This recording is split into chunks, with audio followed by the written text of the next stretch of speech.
Welcome, dear friends, to a cozy corner of storytelling, where the snow-dusted lanes of a quiet village come alive with whispers and secrets. Tonight, we journey to a charming winter retreat in secrets at the Holiday Cottage, a Miss Marple Mystery. Behind its cheerful curtains and flickering hearth lies a hidden clue, a mysterious letter tucked away, waiting to reveal truths long kept from curious eyes. As we settle into our armchairs with a warm cup of tea, I'm curious, where are you joining us from this evening? Share your spot in the world below. Keep your senses sharp, for the cottage holds puzzles that even Miss Marple will find intriguing. Chapter 1. Whispers over Seed Cake. There are few things in life as swift as gossip on a frosty village morning. By the time the church clock in Maple Hollow had struck 9, the entire square seemed to hum with whispers about Lady Pennington's fainting spell at the fete and the curious letter discovered in her hand. Nothing more than a slip of paper, so it was said, yet it had turned cups of tea bitter and set tongues wagging faster than the sparrows darting from the yew hedges. At Mrs. Abernathy's tea-room, the air smelled of warm seed cake and strong assam. Mrs. Abernathy herself, rosy-cheeked and bustling, leaned over the counter with an expression that promised discretion and delivered nothing of the kind. "Mark my words," she told her best customer, Mrs. Carter, in a voice carefully pitched to carry across the room, "that letter was no ordinary note. Something in it gave her such a fright that she nearly toppled into the rose trellis. And who should have written it, I wonder?" She lifted her brows with a gravity that suggested the answer might lie among the very souls sipping tea at her tables. Miss Elspeth Marlowe, seated in her usual quiet corner with a neat slice of seed cake before her, listened with outward serenity. She neither interjected nor frowned, but her keen eyes wandered, lingering on the gestures of those present. Mrs. Carter's knitting needles clicked rather more sharply than usual. Young Clara, the maid from the vicarage, had flushed pink when Lady Pennington's name was mentioned, her eyes darting nervously toward the door. Such details, unnoticed by many, were quietly stored away in Miss Marlowe's mind, like pins in a sewing cushion waiting to be drawn upon. Across the village, the post office proved no less alive with speculation. Mr. Finch, the postmaster, prided himself on keeping all correspondence strictly private, yet his thin lips trembled with curiosity. "Strange business," he confided to Mr. Thompson, the farmer, as he sorted envelopes with a slightly trembling hand. "A letter clutched so tightly one could barely pry it free. And not a stamp upon it, either. Hand-delivered, you see. That narrows the field considerably." He paused to peer over his spectacles, as though narrowing the field to include every single customer who had crossed the threshold that morning. By midday, the grocer's boy had repeated 3 versions of the tale, each more embellished than the last. In one telling, the letter contained a confession of an old scandal. In another, it threatened exposure of a village crime long forgotten. And by the time he carried baskets down Rosewood Lane, the story had grown into a mysterious riddle written in cipher. The boy's mother scolded him for idle chatter, but not before asking whether he thought Lady Pennington had enemies. Back at the tea-room, Miss Marlowe folded her napkin neatly and rose. She moved through the little crowd with a gentle smile, her quiet presence unthreatening yet oddly steadying. To those who glanced up, she was merely a polite visitor with an interest in village customs. To her own mind, however, the morning's chatter had already revealed more than its speakers suspected. Fear tinged the gossip, as though the letter had stirred long-buried worries. And in Maple Hollow, where everyone prided themselves on good manners and spotless hearths, fear was the rarest and most revealing guest of all. Outside, the bells of St. Mary's struck the hour, scattering pigeons from the square. Miss Marlowe paused, tightening her scarf against the crisp air. Somewhere in the web of gossip lay a thread of truth, delicate yet strong. She only had to find where it began, and where it might lead. The morning after the fete dawned clear, the snow crisp upon the rooftops and smoke rising in steady curls from the chimneys of Maple Hollow. Miss Elspeth Marlowe, wrapped in a sensible grey coat and carrying her neat leather handbag, took her customary stroll through the square. To the casual eye, she looked every bit the gentle visitor with no greater concern than a pot of jam or a new skein of wool. Yet behind her soft gaze, she observed with practised care the small details that others let slip. Her first stop was the bakery, where the air was thick with the comforting scent of rising loaves. Mr. Wilkins, the baker, was a stout man with flour on his apron and worry in his eyes. He nearly dropped a tray of currant buns upon seeing her approach. "Ah, Miss Marlowe," he stammered, wiping his hands. "Strange doings, wouldn't you say? Poor Lady Pennington, such a shock for the dear soul." His voice lowered as he leaned across the counter. "Though between you and me, I've seen folk lingering about her cottage late at night. Not her usual visitors, mind you." He cleared his throat, flustered by his own boldness, and thrust a warm roll into her hand, as if bread might erase indiscretion. Miss Marlowe thanked him kindly, noting how his eyes darted toward the back door. Anxiety clung to him like flour dust, and she wondered what business a baker had in fearing late-night callers. A few steps farther brought her to the post office, where nervous Mr. Finch was still sorting letters with twitching fingers. He greeted Miss Marlowe with exaggerated cheer, though his spectacles slipped down his nose with every nod. "Good morning, madam. Splendid weather," he announced, then dropped his voice almost at once. "I shouldn't speak of it, but, well, that letter yesterday, it had no stamp, no address. A curious thing, don't you think? And I noticed the handwriting. Quite elegant, but firm, like a schoolmaster's." He coughed, embarrassed. "Not that I pry, of course." His guilty glance toward the pigeonholes suggested otherwise. Miss Marlowe accepted her newspaper, murmuring something polite. A nervous postman was often a fountain of information, and his insistence on innocence made her all the more certain he had noticed more than he admitted. As the bells rang 11, she crossed the lane to St. Mary's, where the vicar was arranging him books with such fervor one might think salvation depended on the neatness of their alignment. Reverend Hale, tall and eager, clasped Miss Marlowe's hand warmly.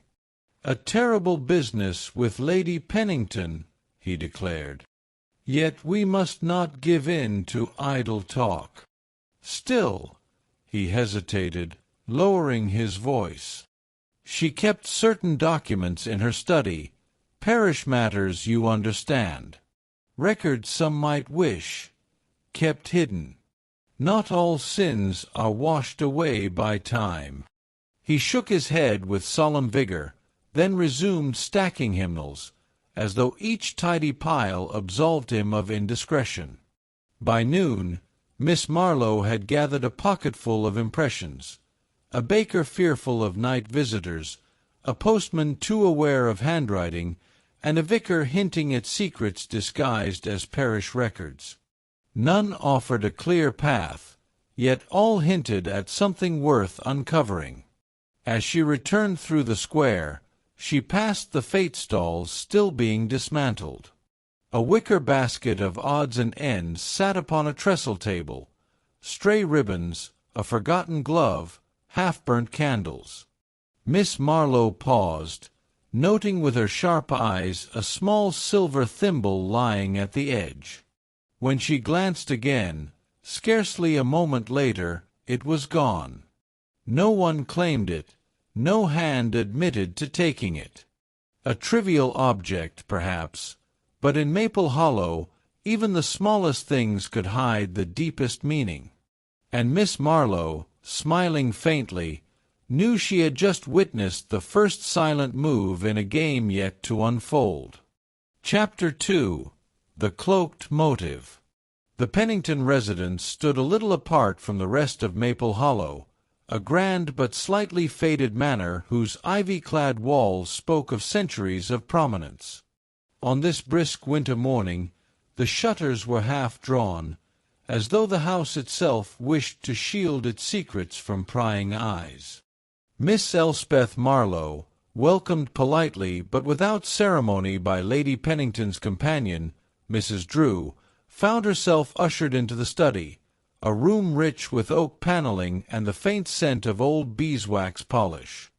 It was here, Mrs. Drew whispered, that Lady Pennington had spent most of her mornings, writing notes and rifling through papers.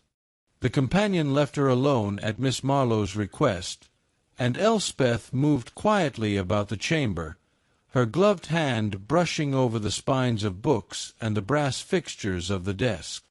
The air was still, but not lifeless. Rather, it seemed charged, as though some unseen hand had stirred its depths only yesterday. Upon the desk lay the first clue, an unfinished letter in Lady Pennington's careful script. The words began with customary politeness.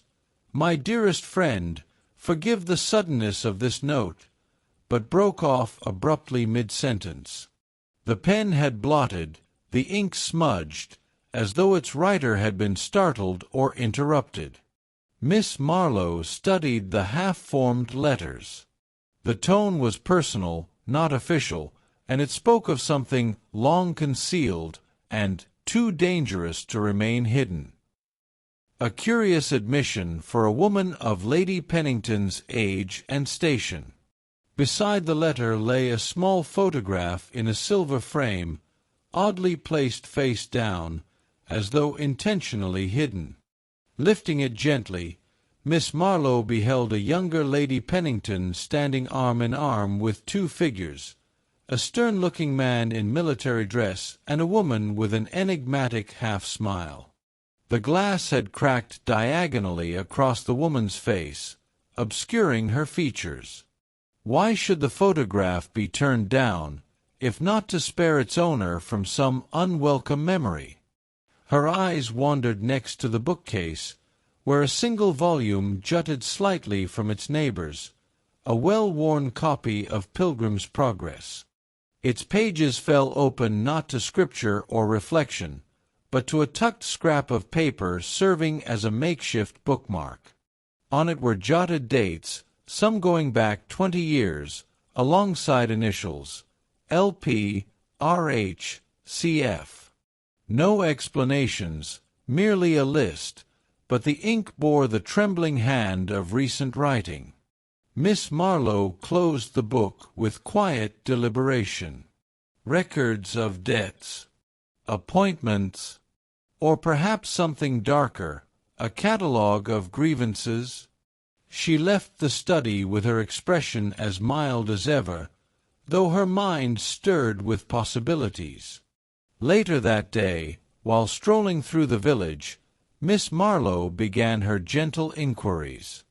At the grocer's, Mrs. Carter insisted she had been at home baking fruit loaves during the fete, though her flour-dusted apron carried no scent of spice. The baker, Mr. Wilkins, claimed to have remained behind his ovens all evening, though Miss Marlowe had already glimpsed muddy boots drying near his back door. The vicar, Reverend Hale, offered his usual flood of words, swearing he had been occupied with impractice, though his nervous tapping suggested a conscience less than easy. Each alibi sounded plausible on the surface, yet the small discrepancies spoke volumes to one who knew where to listen. As the shadows lengthened across Maple Hollow, Miss Marlowe lingered by the churchyard gate.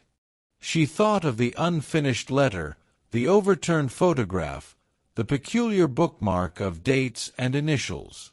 Together they suggested that Lady Pennington's collapse had less to do with frailty of health than with the sudden resurfacing of old secrets. And in Maple Hollow, secrets had a way of echoing louder than the toll of the church bell. It was in the walled garden behind the Pennington estate that Miss Marlowe stumbled upon her next morsel of revelation. The gardener, Mr. Abel Green, a stooped fellow with weathered hands and a cap pulled low over his brow, was pruning the frost-bitten roses when she approached. He straightened slowly, leaning on his shears as if they were a cane, and squinted at her with eyes that seemed to carry the memory of every season the village had endured. "Terrible business, that letter," he muttered before she had even spoken. "Though truth be told, it's been brewing for years. Lady Pennington and Mr. Chalmers, always polite in public, mind you, but anyone with eyes could see there was no love lost between them. Some quarrel long ago, something to do with land or family pride. Folks forget, but soil remembers." He pressed his boot against the earth as if to emphasize his point, then busied himself with trimming, unwilling to say more. Miss Marlowe thanked him softly, yet her thoughts leapt at once to Mr. Chalmers, the taciturn magistrate who lived at the edge of the village. A rivalry with Lady Pennington, kept discreet but lingering all the same, was a thread worth tugging. The gardener's words had the ring of something long observed, spoken only now because silence had grown too heavy. Later that afternoon, Miss Marlowe took tea at Mrs. Abernathy's. The room was bustling, yet beneath the clatter of teaspoons and the scrape of chairs, she noticed subtle cues. Mrs. Carter, usually brisk and cheerful, avoided the baker's gaze. His hands fidgeted with a napkin, tearing it into shreds. Reverend Hale's booming voice faltered whenever Lady Pennington's name arose, his glance flickering nervously toward the door. It was in these small betrayals of body rather than speech that Miss Marlowe detected the true pulse of the village. She lingered, appearing absorbed in her seed cake, while her ears caught a hushed exchange from the adjoining table. Two younger women whispered hurriedly, their words meant for no one else. "If the truth comes out, it won't just be her name ruined, it'll be ours as well." The other shushed her quickly, and both fell into stiff silence when they realized how near Miss Marlowe sat. She looked up with a mild smile, as though deaf to all but the ticking of the mantel clock, yet every syllable had nestled securely in her memory. Evening drew a veil of mist over Maple Hollow, cloaking the cottages and muffling the sound of carriage wheels. Miss Marlowe returned to her lodgings at the Holiday Cottage, a neat, ivy-draped dwelling on the lane's edge. As she placed her gloves upon the hall table, she noticed something unusual, a slip of paper, folded twice, lying just within the doorway. It had not been there that morning.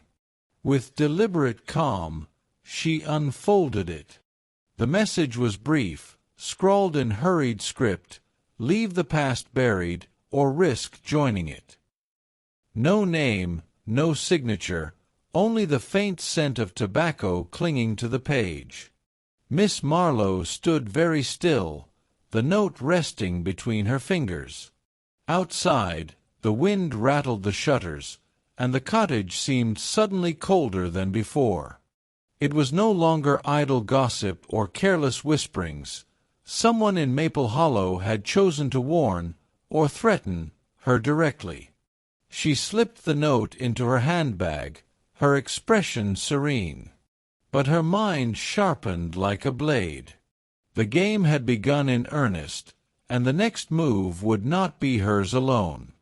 Chapter 3. The Wrong Suspect. By the following morning, Maple Hollow had already chosen its villain. The villagers' talent for embroidery extended not only to linen but to tales, and by the time the sun filtered through the frosted panes of Mrs. Abernathy's tea-room, the story was stitched with neat certainty. The grocer, Mr. Alfred Pritchard, must have had something to do with Lady Pennington's collapse. "Why, everyone knows his temper," declared Mrs. Carter, her knitting needles flashing like tiny swords. "Remember the row over the price of butter last spring?" He shouted so loud the whole square heard. "And Lady Pennington was the very one who scolded him at the parish meeting," added Mr. Finch, the postmaster, wagging his head as if the weight of such knowledge were too much to bear. "Said his accounts were sloppy, and his scales unreliable. That cut him deeply, mark my words." Within hours, the accusation was repeated at the butcher's, the smithy, and even the steps of St. Mary's. It was a simple story.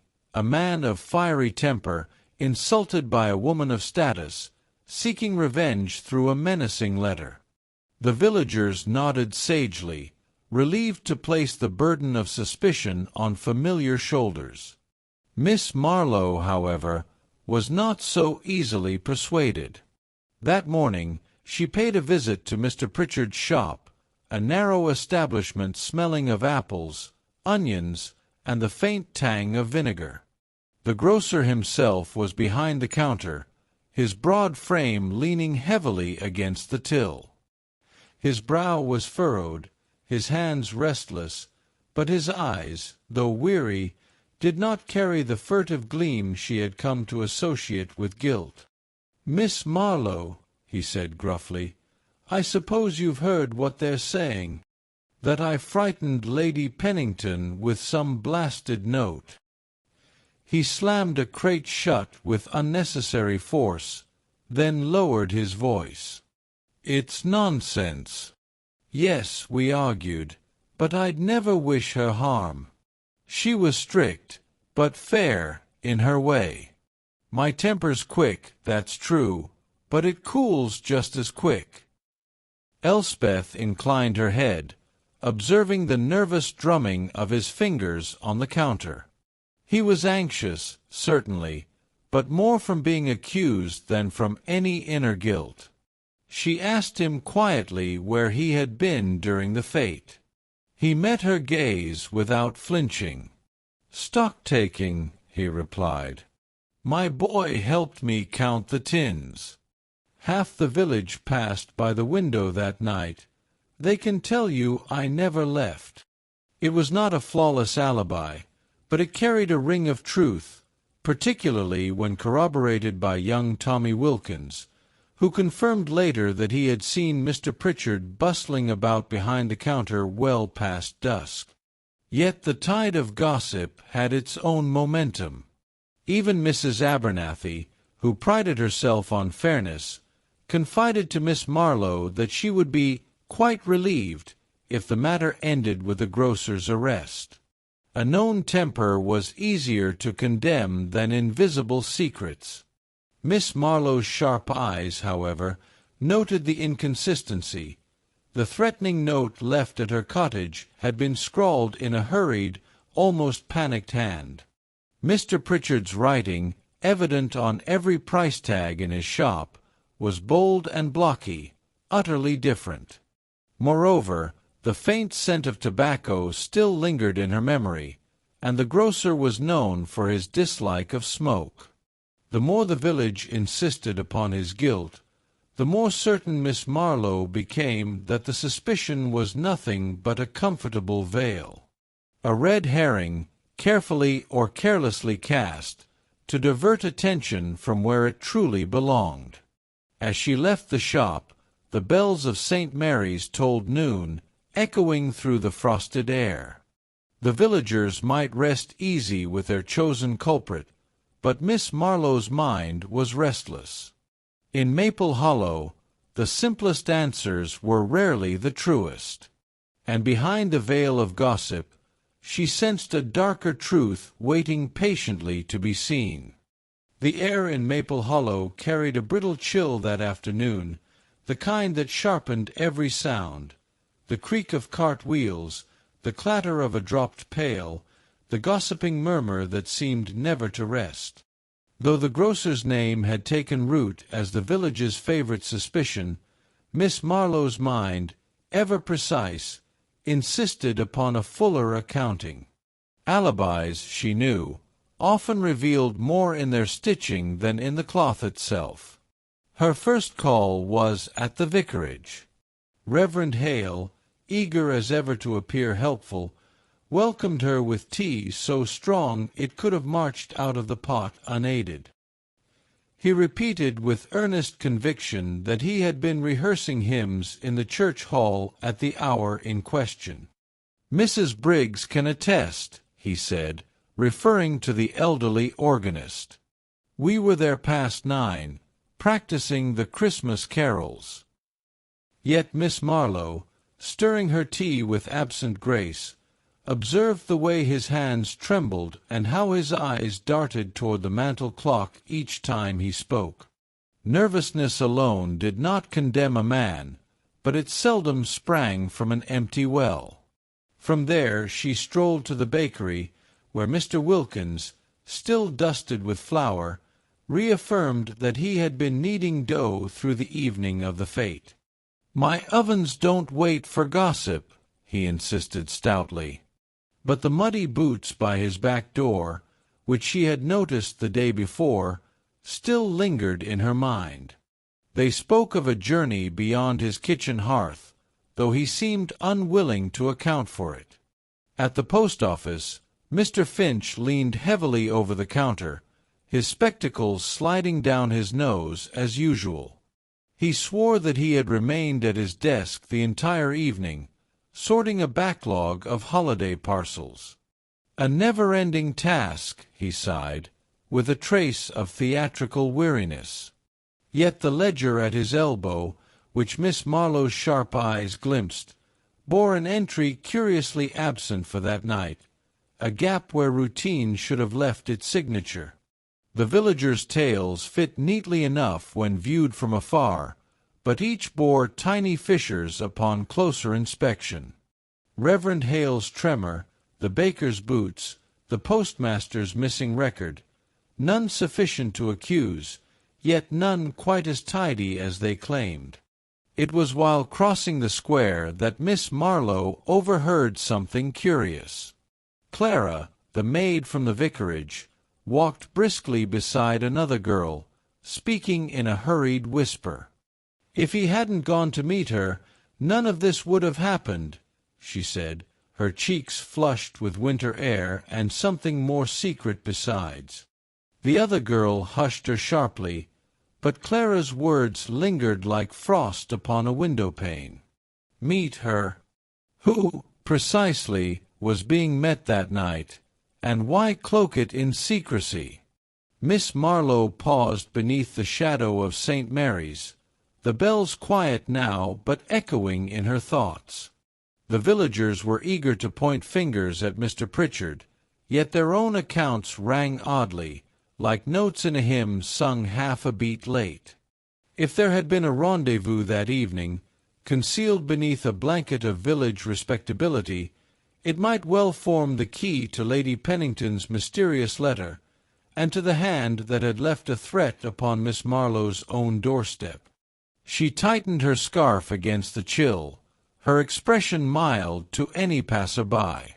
Yet behind her calm eyes, the puzzle was beginning to shape itself, and the next piece waited just beyond reach. Chapter 4. Secrets in the Attic.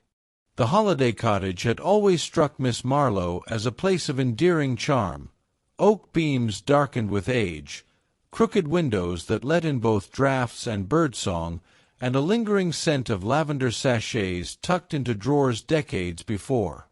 Yet charm, she well knew, was an able mask. And on that brittle afternoon, with the wind thrashing against the eaves, she felt compelled to climb the narrow staircase that wound to the attic. The door resisted her push at first, swollen with damp, but yielded after a firm nudge. Inside, dust swirled in the shaft of her lantern light, the air dry and faintly sweet with old wood. The room itself was a trove of forgotten life, trunks stacked haphazardly, boxes tied with fraying twine, and a rocking chair that creaked faintly though no hand stirred it. It was within one of the trunks, hidden beneath moth-eaten quilts, that she found the first letter. The paper was thin, its ink browned with time, yet the words carried the unmistakable urgency of passion. Dearest C, I cannot abide another Sunday sitting across from him, knowing your heart is elsewhere. If ever the truth comes to light, it shall not be by my doing. Yours, forever, E. Miss Marlowe read it twice, noting the tremor in the script, hesitant, yearning, and written by a hand accustomed to restraint. The initials were telling, though not conclusive. She tucked it gently aside and pressed deeper. More letters followed, some sealed in envelopes addressed to Lady Pennington herself. They spoke not of groceries or weather, but of grievances long held and betrayals barely veiled. There was mention of land sold under false pretenses, of promises made in confidence and broken without remorse. One missive even hinted at blackmail, though in cautious terms. If you will not honor the agreement, then I must do what necessity compels. Forgive me. Alongside the letters lay a bundle of photographs. The edges were curled, the images faded, yet they revealed faces younger, freer of the lines etched by years of suspicion. Here was Lady Pennington, smiling beside a man who was most certainly not her husband, but bore a striking resemblance to Mr. Chalmers, the magistrate. In another, the village fete of 20 years ago, the baker's wife laughing with the vicar in a way that seemed rather too familiar. A final photograph made Miss Marlowe pause. A group gathered outside the very cottage where she now stood, their eyes wary even as they posed. One face in particular, Mr. Finch the postmaster, slimmer then but with the same set of jaw, appeared to look away from the camera altogether, as though caught in thought. Miss Marlowe laid the photographs out carefully, like cards upon a table, arranging them against the flow of letters. Patterns began to whisper. Old affairs, secret alliances, grudges disguised as pleasantries. These were the roots of the tensions now blossoming into suspicion. The attic creaked as if in response, and for a moment the wind howled so fiercely through the rafters that it seemed like the house itself exhaled a long-kept sigh. Miss Marlowe folded the letters back into their envelopes and slipped them into her handbag. Some truths, she knew, were meant to surface only when the moment demanded. As she closed the trunk and dusted her hands, one thought lingered with crystalline sharpness. The present mystery was not born overnight. It was a child of secrets, nurtured in silence, and only now daring to step into the light. The evening shadows had begun to stretch across the cobbled lanes when Miss Marlowe encountered Clara, the maid from the vicarage, hovering by the cottage gate. Clara's apron was creased, her cap askew, and her expression carried the nervous expectancy of someone who had wrestled too long with whether or not to speak. "Beg pardon, ma'am," she began, wringing her hands in the folds of her skirt. "I thought I ought to tell someone." It's been pressing on me ever since the fete." Miss Marlowe regarded her with gentle composure, the way she might a bird afraid to land. "There is no harm in sharing what troubles you, my dear. Best to set it down plainly, don't you think?" The words loosened the girl's tongue. Clara explained how, while tending the refreshment table that day, she had paused near the side of the marquee. It was there, between the strains of a gramophone and the clatter of teacups, that she overheard raised voices. A woman's, low and strained. A man's, sharp as flint. She could not catch every word, but certain phrases burned into her mind.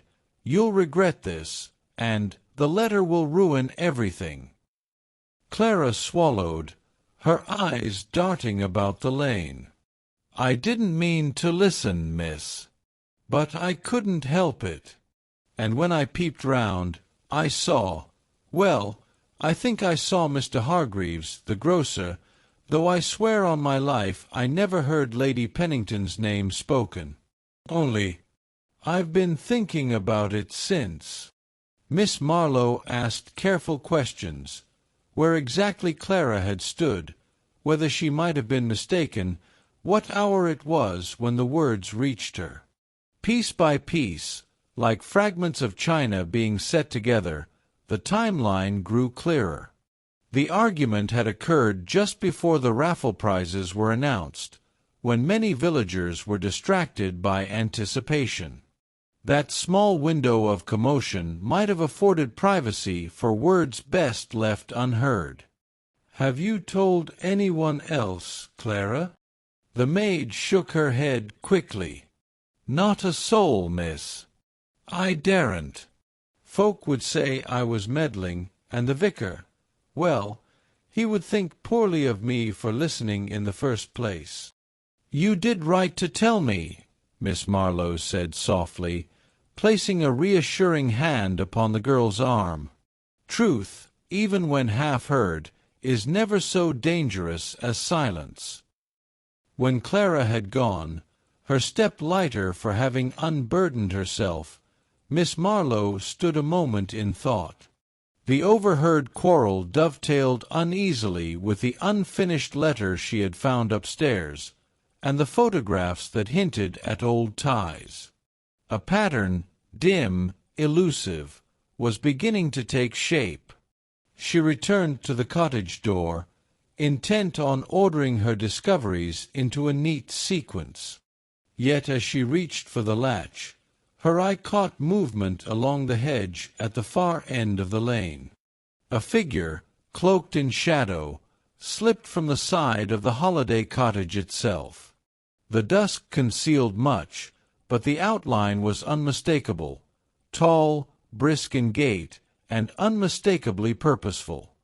The figure did not pause to look behind, but vanished down the lane where the mist gathered thick. Miss Marlowe stood quite still, her hand still upon the latch. Whoever it was had no rightful business leaving the cottage at such an hour. And though the evening was cool, a thin prickle of unease brushed the nape of her neck. Something long hidden was stirring, and it would not be content to remain in shadow much longer. Chapter 5. The Winter Twist. The storm rolled into the village just after nightfall, as though the heavens themselves had chosen to veil the truth beneath snow and howling wind. Windows rattled in their frames, chimneys groaned, and shutters banged against stone walls. Few dared to venture outdoors, save for the most urgent of errands. Yet Miss Marlowe, seated in the Holiday Cottage's front parlor, welcomed the storm's wild company. It sharpened the senses, after all, and often forced truths to the surface. The fire crackled, sending amber light dancing across the worn rug, while the clock on the mantelpiece beat a steady, watchful rhythm. She had taken to arranging her notes from the past days, the letters, Clara's confession, the curious photographs, when a sound tugged her attention toward the frosted window. At first, she thought it a trick of the wind. But when she lifted the lamp and peered through the pane, her eyes widened. There, pressed into the whitening snow, were footprints leading directly toward the cottage door. They were fresh, crisp about the edges, and oddly spaced, as if the walker had been pausing now and again to listen. A visitor, at such an hour, in such weather? She drew her shawl closer around her shoulders, listening. The howl of the gale rose and fell like the voice of a restless choir. No knock came. Instead, the prince lingered as mute evidence of approach, with no sign of retreat. Whoever it was had not left. Moments later, a sudden rap echoed, sharp and hurried, upon the wooden door. Miss Marlowe set down her notes, took a steadying breath, and went to answer. On the threshold stood Mr. Finch, the postmaster, snow plastering his cap and shoulders. His usually ruddy complexion was pale, his eyes darting as though shadows themselves pursued him. "Forgive the hour, Miss Marlowe," he stammered, his breath clouding in the cold. "But I thought it best you should know at once." She ushered him inside, relieving him of his dripping coat, and bade him sit by the fire. Only after a moment's warmth did he begin, his hands trembling around the teacup she had placed before him. "It's Lady Pennington's letter," he said at last, his voice low. "The one people have been whispering about. I handled it myself before it went missing. Only, it was never meant for her solicitor, as folks suppose. It was addressed to someone here, in the village." The storm battered the windows as his words sank in. "To whom, Mr. Finch?" Miss Marlowe asked quietly, her gaze fixed upon him. He shifted uneasily, his lips tightening as though reluctant to shape the truth. At last he whispered a name, one that carried weight enough to alter every suspicion thus far. Before Miss Marlowe could speak, a sudden draught swept through the room. The door, not properly latched, blew open under the storm's might. Snow whirled into the parlor, extinguishing the lamp and tossing sparks from the fire. For a heartbeat, chaos reigned, wind shrieking, papers scattering, Mr. Finch leaping to secure the door. And in that brief darkness, Miss Marlowe thought she saw movement beyond the threshold, the outline of another figure, watching silently before melting back into the storm. The latch clattered shut at last, sealing them inside. Yet the mystery had widened. For if the postmaster had braved the storm to deliver his confession, who else had braved it to listen unseen in the night? The storm had not yet relented by morning, though the wind had lost some of its wild insistence.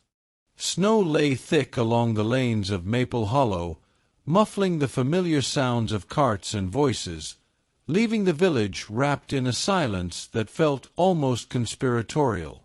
Miss Marlowe, her scarf tucked neatly around her throat, stepped cautiously through the drifted paths, intending to revisit the Holiday Cottage. As she approached the low stone wall, a figure emerged from the swirling snow, unexpected yet immediately familiar.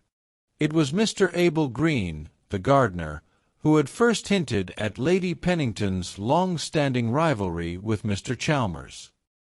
His cheeks were ruddy, his coat dusted with frost, but his eyes carried the sharp clarity of someone who had observed more than he had been permitted to speak. "Miss Marlowe," he called softly, raising a gloved hand, "I thought I might find you here. There are things you ought to see, things I cannot speak of within earshot of the village." She inclined her head, allowing him to guide her across the snowy courtyard to the side of the cottage she had scarcely noticed before. There, beneath a low overhang, was a narrow door cleverly hidden among the climbing ivy, its hinges disguised beneath rusted iron brackets. Mr. Green produced a small key, worn and nicked, and slipped it into the lock. The door yielded with a reluctant creak. Inside was a room no larger than a modest study, lined with shelves and drawers, dimly lit by a single window streaked with frost. Dust motes danced in the weak light, but the air was still, weighted with the scent of old paper and cedar. Miss Marlowe's eyes roamed the room, noting every detail, the deliberate arrangement of documents, the care taken to conceal them from casual notice, and the unmistakable evidence of hurried departures, as if the room had been vacated in haste.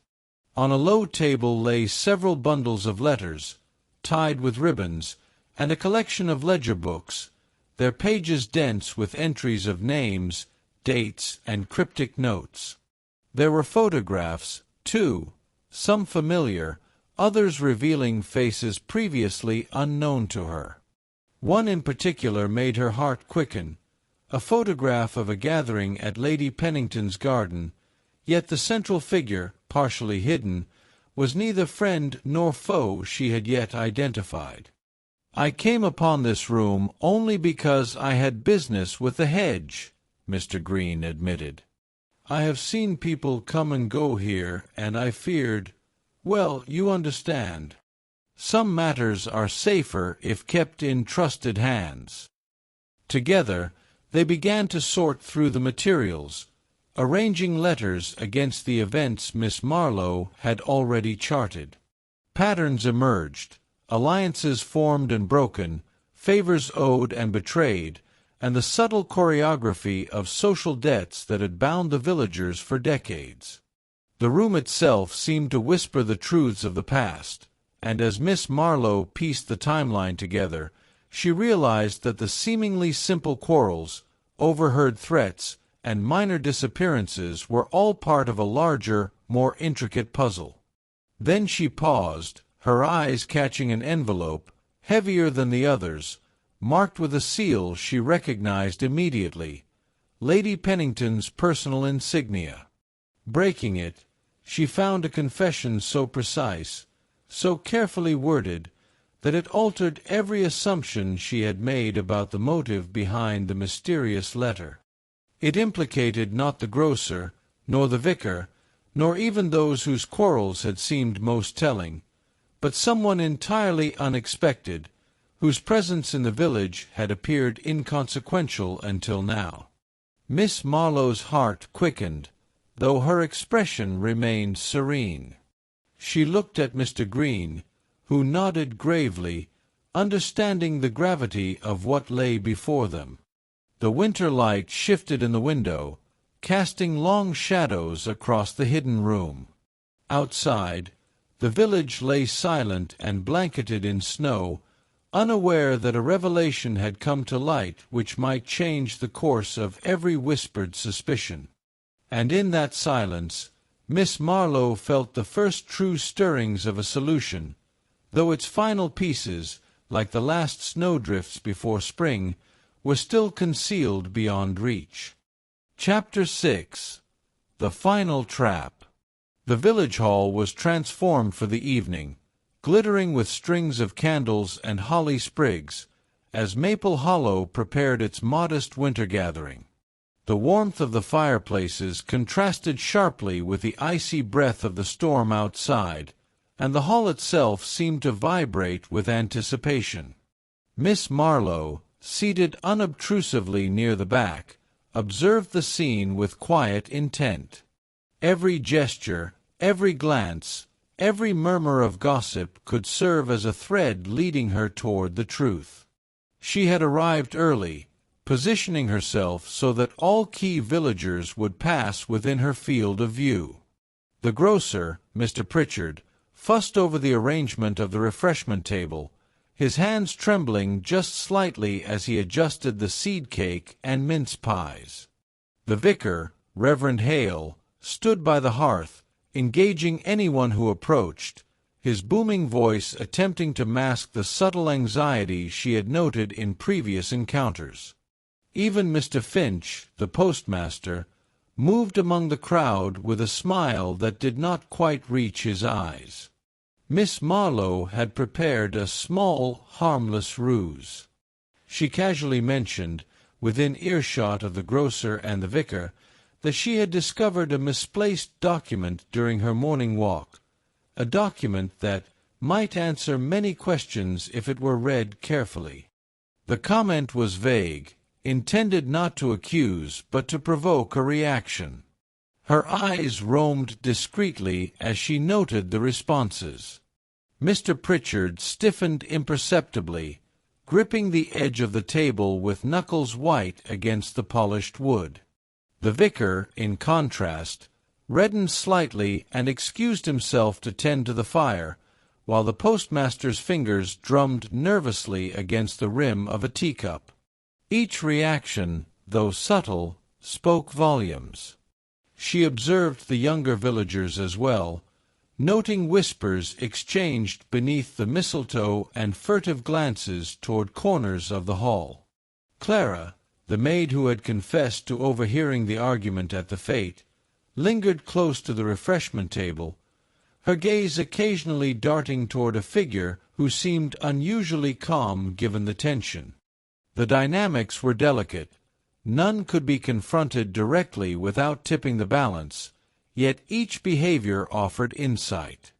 Miss Marlowe took mental notes, cataloging each response and comparing it to her prior observations. The unfinished letters, the photographs, the hidden room, each revealed a pattern, converging on a single axis of suspicion. There was a rhythm to their interactions, a choreography of avoidance and subtle probing. She sensed the web of alliances and resentments tightening, the threads of past grievances pulling taut beneath the polite veneer of the village gathering. Her ruse extended further. She remarked, casually enough, on the weather's peculiar effect on the landscape, noting how a hidden path might be revealed after a night of heavy snow. Eyes flickered toward doorways, to the edges of the hall, and finally, the subtle movements she had been waiting for began to emerge. One individual, previously quiet and unobtrusive, lingered near the shadows, attempting to overhear conversations while avoiding direct contact. The room hummed with chatter, laughter, and clinking glasses, but Miss Marlowe's attention remained keen, cataloging each gesture and whispered word. Every subtle slip, every nervous glance, every minor hesitation was a clue in its own right. She recognized the small distinctions between deliberate innocence and feigned ignorance, a skill honed over decades of observing human nature. By the evening's end, the evidence was beginning to converge. A suspect had emerged, one whose presence, past actions, and reactions to her subtle probes aligned too neatly to be dismissed. Yet Miss Marlowe was mindful that appearances were rarely absolute. There remained gaps, uncertainties that demanded patience and careful confirmation. As the hall emptied and villagers drifted into the crisp night, Miss Marlowe lingered near the hearth, her mind arranging the evening's observations into a clear tableau. The trap, laid gently and invisibly, had begun to yield its fruit, and though the final resolution was not yet at hand, she felt with quiet certainty that the threads of deception were drawing toward a single, inescapable point. The following morning dawned crisp and clear, with sunlight glinting off the thick snow that still carpeted Maple Hollow. Miss Marlowe rose early, her movements precise and deliberate, for she intended to orchestrate a subtle experiment. There was no overt accusation planned. Her strategy relied upon gentle manipulation, small provocations that would allow the village to reveal itself without knowing they had been observed. She began at the Holiday Cottage, preparing an assortment of letters and documents that she claimed to have mislaid among the sitting-room furniture. Each item was positioned carefully, visible to anyone who might enter, yet appearing entirely accidental. A photograph angled against a book, a letter folded just so, and a diary slightly ajar, all arranged with deliberate intent. Her first visitors were the usual suspects: Mr. Pritchard, fussing about the seed cakes for the midday tea; the vicar, hovering near the mantel, curious but restrained; and Mr. Finch, whose eyes flicked nervously to every corner. Each passed through the room, offering polite greetings, but Miss Marlowe noticed the subtle betrayals of habit. The grocer's fingers lingered longer than necessary over a pile of letters. The vicar's eyes hesitated on a photograph, then darted away with a faint flush. And the postmaster's gaze, though ostensibly casual, betrayed a flicker of recognition as he glanced at a small bundle tied with crimson ribbon. Satisfied that her initial placements were drawing interest, Miss Marlowe invited the villagers to a casual tea in the parlor. Conversation was light: weather, recipes, the state of the village paths, but under the surface her little provocations were working. Questions were asked about lost items, glances were exchanged, and nervous laughter betrayed unease. She let her comments be vague, allowing the villagers' reactions to speak louder than any statement she might make. Miss Marlowe observed the interactions with careful patience.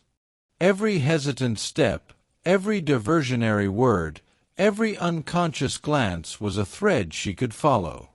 Slowly, the tapestry of motives and suspicions began to align. One individual, previously unremarkable in their demeanor, repeatedly edged close to a particular stack of papers, their curiosity growing too keen to disguise. Miss Marlowe noted the pattern with quiet satisfaction. The trap was working exactly as intended. Just as the room seemed to settle into the gentle rhythm of tea and polite chatter, an unexpected interruption shattered the calm. The parlor door burst open, sending a gust of icy air into the room, carrying with it a figure Miss Marlowe had not anticipated. Cloaked in shadow, the visitor's presence drew a collective intake of breath from the assembled villagers. Conversation froze mid-sentence, teacups hovered in mid-air, and even the flickering flames of the hearth seemed to pause, as if suspended by sudden tension. The stranger's eyes swept the room, sharp and deliberate, and Miss Marlowe's mind raced with possibilities. Who had arrived at this hour, in the middle of her carefully constructed scenario, and what new dimension did this bring to the unfolding puzzle? The threads of deception, carefully gathered over days of observation and quiet manipulation, now trembled in anticipation of a revelation that might arrive far sooner, or in a far more startling manner than anyone could have predicted. Miss Marlowe's expression remained serene, her mind quietly cataloguing every detail: the stranger's posture, the angle of the cloak, the faint dust of snow clinging to boots, while the villagers looked on with wide eyes, unaware that they had become part of a plan whose conclusion was only just beginning. Chapter 7. The Reveal at Dawn. The first pale light of dawn crept across Maple Hollow, brushing the snow-covered rooftops with a soft, pink glow. The village was still, the storm finally spent, leaving only the faint crunch of frost beneath cautious footsteps. Miss Marlowe, her shawl wrapped snugly around her shoulders, had invited the key villagers to the Holiday Cottage under the pretense of a morning tea. Yet the calm of the hour belied the purpose that lay behind her gentle summons. One by one, the villagers arrived, their expressions a mixture of curiosity, unease, and polite apprehension. Mr. Pritchard, still dusted with flour, looked furtive. Reverend Hale carried his habitual solemnity, but shifted nervously. Mr. Finch, the postmaster, adjusted his spectacles repeatedly, as though unsure of how his eyes should meet the rising sun. Clara, the maid, stood near the hearth, her hands folded neatly, but her posture taut with anticipation. Miss Marlowe welcomed them with her usual calm warmth, gesturing for them to be seated. "I am grateful you have come," she said, her voice smooth and unhurried. "We have all carried suspicions and questions these past days. It is time we examined them together, with patience and honesty." She began with the grocer, presenting the carefully arranged documents from the previous evening. "Mr. Pritchard," she said gently, "you were anxious about these letters. Tell us what you saw, and how you acted." The grocer swallowed, his hands trembling slightly, before recounting his minor involvement, noticing a letter that had been dropped near the shop, intending to return it, and never imagining it would cause such alarm. His confession, though mundane, carried relief to the room, a thread of truth that began to untangle the web of fear. Next, the vicar, Reverend Hale, spoke of his knowledge of old rivalries, his voice slow and careful. He admitted to overhearing certain conversations at the fete and to concealing them, fearing gossip more than harm. His words, though hesitant, explained the anxious energy Miss Marlowe had observed over previous days. Clara then stepped forward, her confession revealing the argument she had overheard at the fete. She admitted to fearing she had seen too much, though she had not truly understood the stakes. Her honesty added clarity to the timeline, connecting previously disjointed events into a coherent sequence. Finally, Miss Marlowe turned to the most surprising presence, the cloaked visitor from the previous evening. With measured calm, they explained the missing documents, the hidden correspondence, and a motive that had seemed invisible but had guided many actions within the village. Their revelation intertwined with the previous confessions, showing that actions taken in secrecy, though minor individually, had compounded to create the mystery that had so intrigued the village. As each confession was shared, tension softened, and a collective understanding settled over the room. The anxieties, whispers, and suspicions that had dominated Maple Hollow were laid bare, replaced by recognition of human frailty, the weight of unspoken grudges, and the simple, often mistaken interpretations of behavior.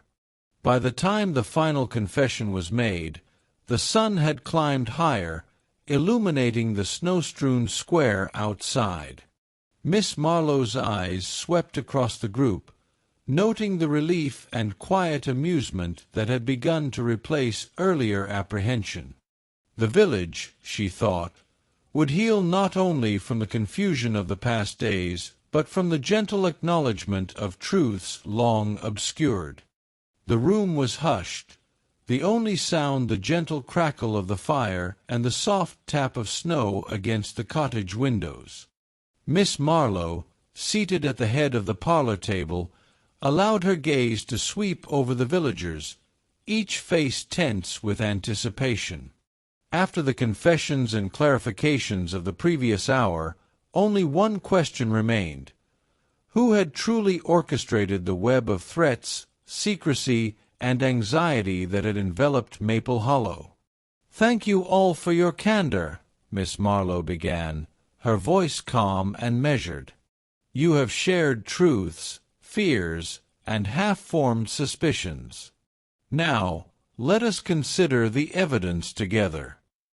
She laid the letters, photographs, and ledger books from the hidden attic on the table, allowing everyone to see their contents without handling them. The footprints in the snow, the misplaced correspondence, the overheard quarrel, all the details began to align in a clear pattern under her careful narration. She recounted each subtle observation: the flour-dusted hands of Mr. Pritchard, the vicar's fleeting blushes, the postmaster's nervous drumming, and Clara's overheard whispers. Each clue, she explained, suggested involvement or witness but not guilt. The true culprit, she continued, had acted with knowledge of the village's routines and a capacity for secrecy that allowed them to manipulate appearances. She paused, letting the suspense settle before naming the individual.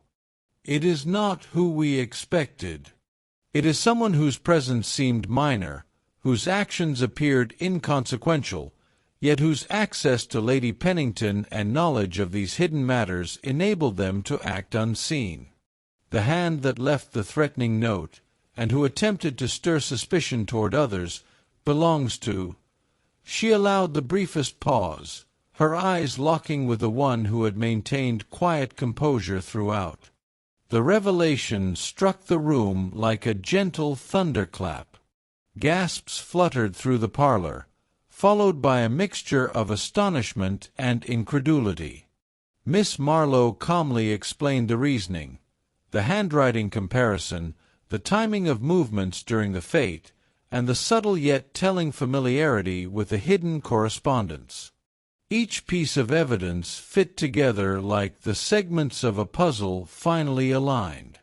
The culprit, understanding the thoroughness of the deductions and the impossibility of further concealment, admitted their involvement. Their confession was careful and composed, acknowledging the past grievances and misunderstandings that had prompted their actions, yet expressing no malice beyond the desire to protect or manipulate events for what they believed to be the best outcome. A gentle relief washed over the villagers. Accusations dissipated, misunderstandings were cleared, and the collective tension that had gripped Maple Hollow lifted, as though the cottage itself exhaled. The grocer's shoulders relaxed, the vicar's hands ceased their restless movements, and even the postmaster's spectacles sat evenly upon his nose. Clara smiled, a small, unburdened expression, and the hidden fears of a community slowly gave way to calm. Yet, as Miss Marlowe looked toward the window, she noticed a shadow flitting across the snow outside, separate from the villagers' paths.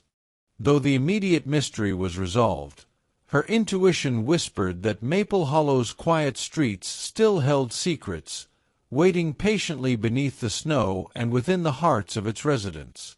The village might breathe a sigh of relief, but the game of observation, subtlety, and human intrigue was far from over. With a composed smile, she gathered the documents, ready to leave the cottage, while keeping her mind alert to the next puzzle, the next hidden thread, and the next unexpected ripple in the gentle calm of Maple Hollow. The dawn had brought justice, yet, as always, it also promised that the village's stories would continue to unfold, in whispers, in glances, and in the quiet knowledge that even the smallest secrets can shape the course of life. Chapter 8. Hearthside Reflections. The village of Maple Hollow stirred gently under the soft embrace of winter sunlight, the storm's fury now a memory pressed into the glistening snow.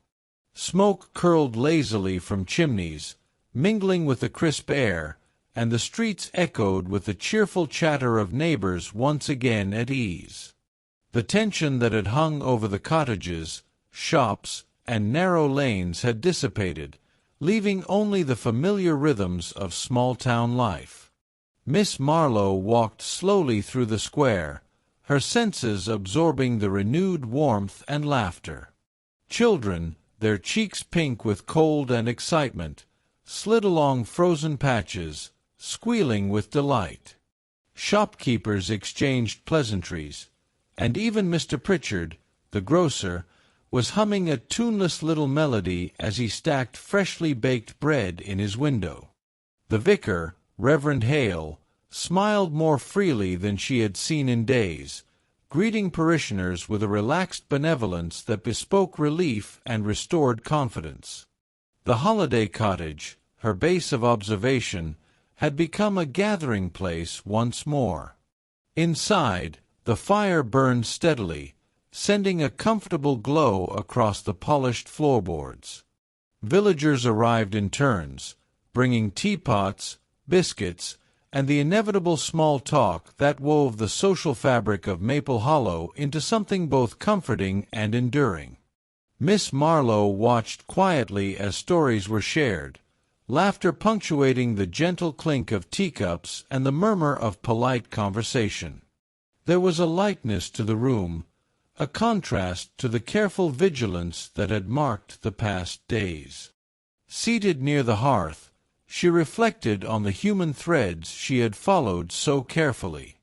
Jealousies, secret alliances, and past grievances had shaped behaviors and perceptions, yet even in missteps, there was a charming predictability to human nature. People erred, misjudged, and feared, yet they were also capable of kindness, courage, and honesty when the moment required. It was in these subtle contradictions that Maple Hollow's enduring charm resided, a village alive with character, layered motives, and the quiet pulse of shared life. Miss Marlowe's gaze wandered to Clara, who was recounting an amusing mishap with the vicar's misplaced sermon notes. The maid's laughter, open and relieved, reflected the restoration of both trust and innocence. Nearby, Mr. Finch quietly replenished teacups, nodding at familiar faces, no longer burdened with the anxiety of hidden secrets. Each resident carried the memory of recent events lightly now, their relief mingling with the ordinary comforts of hearth and friendship. Even the snow outside, soft and unbroken, seemed to signal a gentle renewal. Footsteps marked the lanes once more, yet the impressions would fade, leaving only the memory of human warmth and continuity. Miss Marlowe sipped her tea thoughtfully, aware that the peace of Maple Hollow was neither accidental nor fragile. It was the result of careful observation, patience, and the quiet unfolding of truth. As the morning deepened into midday, the village embraced its routines with renewed energy. Life moved forward in measured steps, punctuated by small kindnesses and shared stories, the kind that endure long after fleeting tensions have passed. Miss Marlowe allowed herself a faint smile, savoring the delicate balance between order and unpredictability, observation and participation, suspicion and trust, a balance that defined the very heart of Maple Hollow. The late afternoon sun cast long shadows across Maple Hollow, painting the cottages and lanes in shades of gold and rose. The air was crisp, carrying the faint scent of wood smoke and winterberries, and the village seemed to breathe in quiet contentment after the flurry of recent events.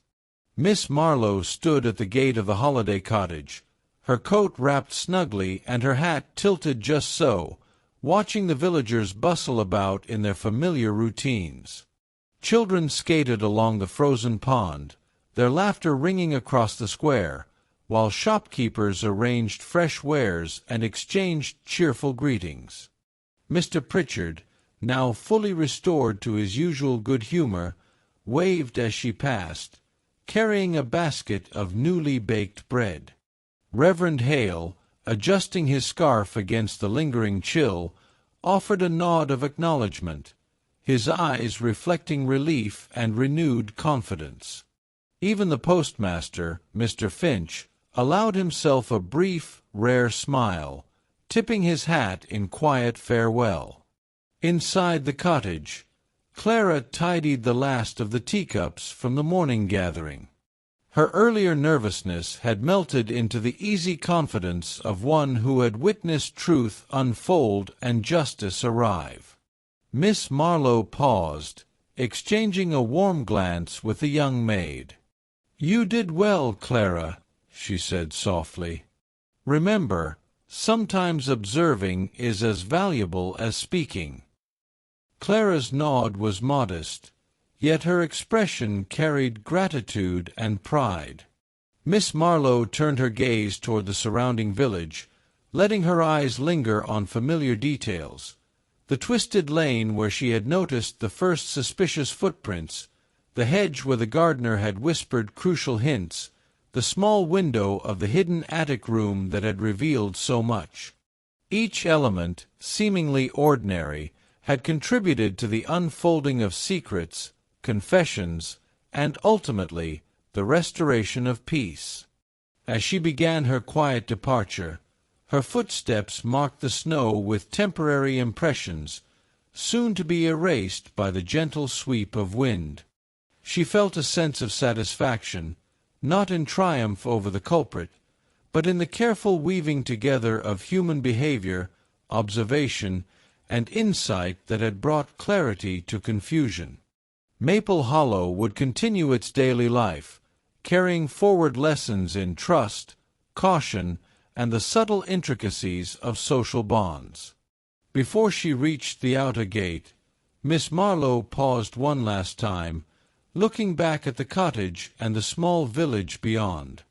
The faint smoke curling from chimneys, the gleam of sunlight on frosted rooftops, and the muted hum of conversation all spoke of continuity, resilience, and the quiet charm that made village life so absorbing. She smiled, knowing that mysteries, while solved for the moment, would always exist in subtle forms, unspoken thoughts, lingering questions, and the small enigmatic gestures that mark human nature.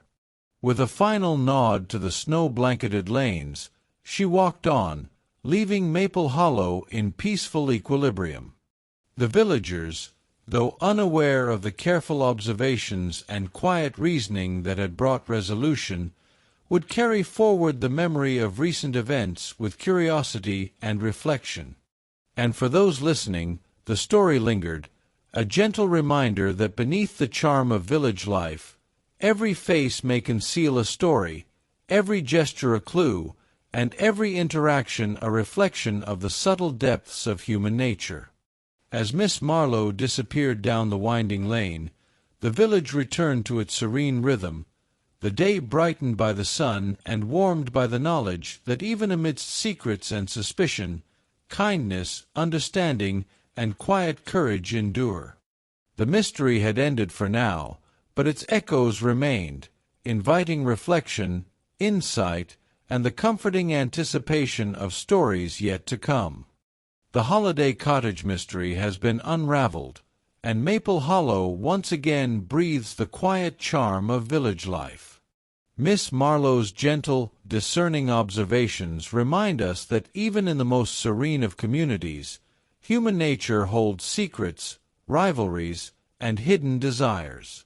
Yet, with patience, empathy, and careful attention, truths rise to the surface, and harmony is restored. Inside the cottages, the villagers sip their evening tea by the crackling fire, sharing laughter, stories, and the comforting rhythm of familiar companionship. The frost-laden streets glisten in the fading light, a reminder that beneath every calm facade, small mysteries may always linger, waiting to be discovered by those who look closely. And now, dear listeners, I pose a question to you. If you had been at the fete, which clue would have caught your attention first? Share your thoughts in the comments, and perhaps imagine the next secret quietly unfolding in Maple Hollow's snowy lanes.